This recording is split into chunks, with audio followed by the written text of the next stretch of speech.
Hi, this is Dave Wise, and we want to provide you with another OE tip for your restoration project. One of the areas that we often see with incorrect fasteners under the hood is the mounting of the electrical components. You know, whether it's a ballast resistor, starter relay, voltage regulator, you name it, we see variances in that. So what we want to do is just briefly cover today a couple of the fasteners that are typically found in the 1970 to 74 for mounting these electrical components under the hood. And these fasteners and what they specifically are can be found in a number of places.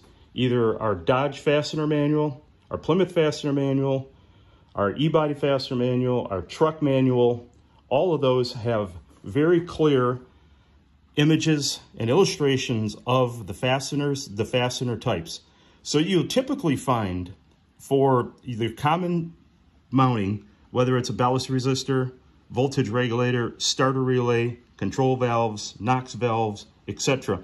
There's two styles of fasteners that you will encounter. We identify what the head marks are, we identify the lengths, we identify whether they're paint cutters or not, and then what the difference is between the 70s, the 70-71 and the 72-73. The main difference that you can see in this illustration is there's small nubs that are underneath the washer that actually grip into the metal. And when you get, and they also have a paint cutter tip.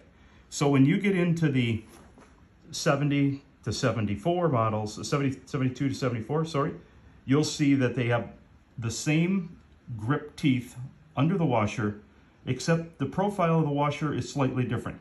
Now from the top side of it, you're going to see slightly different head markings, but for the most part, once it's secured in place, it's almost impossible to tell. And we'll review that in a little more detail in further videos.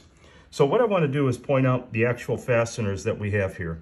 So these are the ones that have the nubs underneath the washer head, and then these are the actual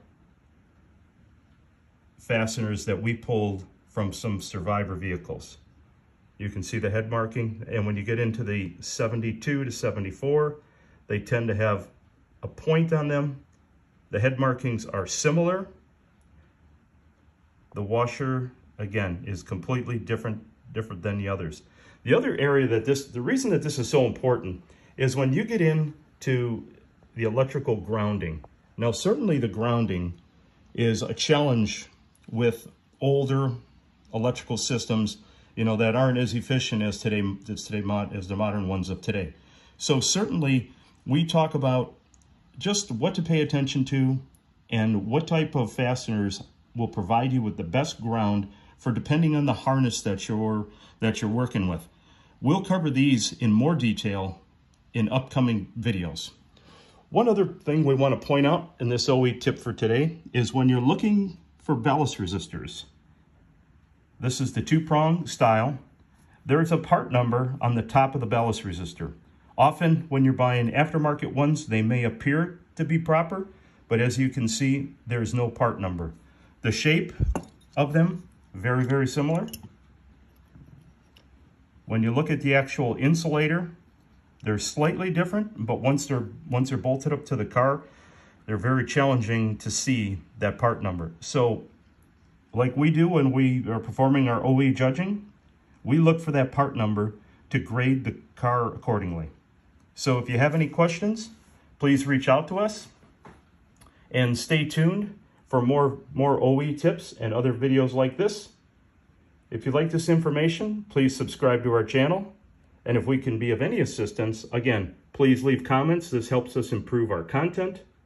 And please ring the bell for a notification of when we drop another video. Thank you very much for your time. Enjoy your day.